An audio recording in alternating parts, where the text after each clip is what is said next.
மனிதனும் ஆவி நிலையில் ஒன்றாக நிலையில் இருக்கிறான், ஒன்றாக இணைக்கப்பட்ட நிலையில் இருக்கிறான். அந்த ஆவியின் தன்மையை அவன் மீறும் பொழுதோ, அவன் மறக்கும் பொழுதோ, மறக்கடிக்கும் பொழுதோ என்ன ஆகுதுன்னா எல்லாமே என்ன ஆகுது, டிஸ்டர்ப் ஆகுது. ஸோ மனிதன் அந்த பிரமாணத்தை மீறுகிறான். மீறுறதுனால என்ன ஆகுதுன்னா அவனுக்கு வந்து நியாயப்பிரமாணம் என்கிற ஒரு நிலைக்குள்ளாக போகிறான். பிரமாணத்தை மீறினா அப்படின்னா அர்த்தம் என்னென்னா அவன் நியாயப்பிரமாணத்துக்குள்ளே போகிறான்னு அர்த்தம். ஆக்சுவலாக இப்படி சொல்கிறேன்னா, மனிதன் தன்னுடைய நிலையை மறந்து போகிறான் அப்படின்னாலே அதனுடைய அர்த்தம் என்னன்னா அவன் இன்னொரு நிலையில் போய் சிக்கிக்கிறான், இன்னொரு ஏரியாவில் போய் அவனுடைய மனதானது சிக்கியிருக்குது அப்படின்னு தான் அர்த்தம்.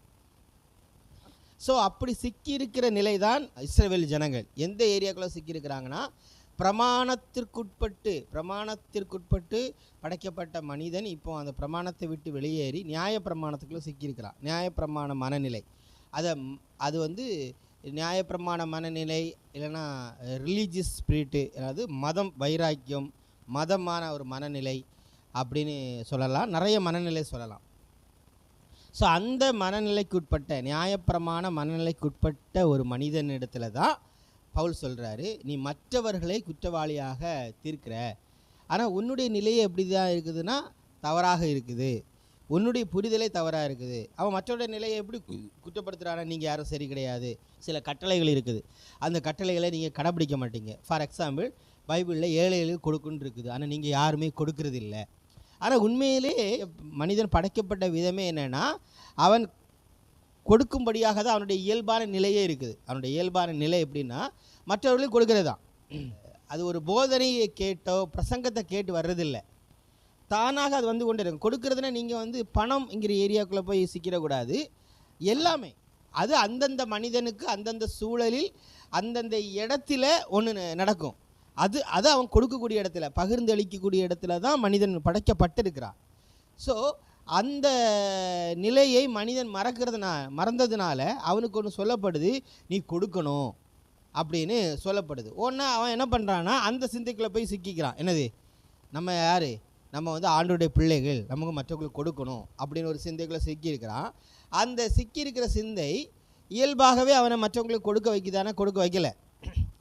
கிறிஸ்மஸ் வரும், கிறிஸ்மஸ் கொண்டு எல்லாருக்கும் ஒரு எண்ணம் வரும், ஐயோ ஏழைகளுக்கு கொடுக்கணும், நம்ம நல்ல ட்ரெஸ் எடுக்கிறோம், மற்றவங்களுக்கு நம்ம கூட இருக்கிறவங்களுக்கு, நம்ம சபையில் இருக்கிறவங்களுக்கு கொடுக்காமல் இருந்தால் எப்படி, அவங்க நம்மளை பார்த்து என்ன நினைப்பாங்க, ஏதோ ஒரு விதத்தில் ஒரு எண்ணம் வருது. இல்லைன்னா ஏழைகளுக்கு கொடுக்கணுங்கிற ஒரு எண்ணத்தின் அடிப்படையிலேயே அவன் செயல்படுறான்.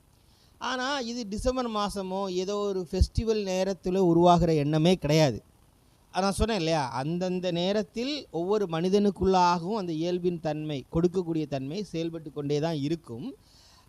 அந்த செயல்பாடு அவனை நிறைவாக வழி நடத்துது, அவன் நிறைவாக கொடுத்து கொண்டே இருக்கிறான் எல்லாவற்றையும். அந்த தன்மையில் அவன் இல்லாததுனால, அதாவது இயல்பாக கொடுக்கக்கூடிய தன்மையை அவன் மறந்ததுனால என்ன பண்ணது, அவனுக்கு ஒன்று போதிக்கப்பட வேண்டி இருக்குது, நீ கொடுக்கணும் அப்படின்னு. புரியுதானே சொல்கிறது, கொடுக்கணும்னு போதிக்குது. இப்போ கொடுக்க வேண்டும் என்று போதிக்கும் பொழுது உண்மையில் ஒரு மனிதனால் என்ன பண்ண முடியல, கொடுக்க முடியாத ஒரு நிலை இருக்குது. அவன் என்ன பண்ணுறான், என்ன ஏரியாக்குள்ளே போகிறான், ஒரு குற்ற மனசாட்சிக்குள்ளே போகிறான். அப்படி தானே, ஐயையோ நம்ம கொடுக்கணும்ல, நம்ம கிறிஸ்தவங்களில், நம்ம ஆண்டோட பிள்ளைகளில் ஏழைகளுக்கு கொடுத்தா கர்த்தருக்கே கடன் கொடுக்கணும்னு ஒரு நிலை இருக்குல்ல, நம்ம எப்படி கொடுக்காமல் இருக்குது அப்படின்னு ஒரு மனநிலை அவனுக்கு உருவாகிறது. அந்த மனநிலை அவனுக்கு உருவாக காரணம் ஆல்ரெடி என்னது, ஒன்று அவனுக்கு நேராக சொல்லப்படுது, நீ சரியில்லை, நீ சரியாக இருந்தால் நீ கொடுத்திருப்ப அப்படின்னு அவனுக்கு ஒன்று சொல்லப்பட்டு கொண்டே இருக்கிறது. அதை கேட்கும் பொழுது அவன் ஒரு குற்ற மனசாட்சிங்கிற ஏரியாக்குள்ளே போகுது. ஆனால் சரியில்லைன்னு சொல்லி போதிக்கக்கூடிய அந்த இஸ்ரவேல் மக்களுக்கு போதிக்கக்கூடிய நிலையில் இருக்கு இல்லையா, இல்லைன்னா போதகனுங்கிற ஏரியாவில் இருக்கிறவனே எந்த ஏரியாவில் தான் இருக்கிறான்னா உண்மையிலே இயல்பாக எல்லாருமே கொடுக்கக்கூடிய ஒரு நிலையில் தான் இருக்கிறோம், அப்படிப்பட்ட நிலையில் படைக்கப்பட்டு இருக்கிறோம். ஸோ அது பண்டிகை நாட்களில் வருகிற தன்மை கிடையாது. ஸோ கொடுக்கறது என்பது கட்டாயத்தினால, அதாவது அது வந்து இயல்பாக வரக்கூடிய தன்மை, கண்டிப்பாக கொடுத்தே ஆகணும், ஒரு அறிவு கொடுக்கறதுனால அது கொடுத்தே ஆகணுங்கிற கட்டாயத்துக்களே கிடையாது. ஒவ்வொரு மனிதனுக்குள்ளாகவும் அது இயல்பாக இருக்கிறது. ஒருவேளை அது கொடுக்க முடியவில்லை என்றாலும் அந்த என்னது குற்றப்படுத்துகிறையோ குற்ற மனசாட்சிக்குள்ளோ போக வேண்டிய அவசியம் இல்லை என்கிற அந்த காரியம் வந்து யாருக்கு தெரியலன்னா போதிக்கிறவனுக்கே தெரியாத நிலையில் தான் இருக்குது. ஸோ போதிக்கிறவன் எந்த ஏரியாக்குள்ளே போகிறான்னா கொடுத்தே ஆகணுங்கிற ஏரியாக்குள்ளே பிரசங்கம் பண்ணுறான்.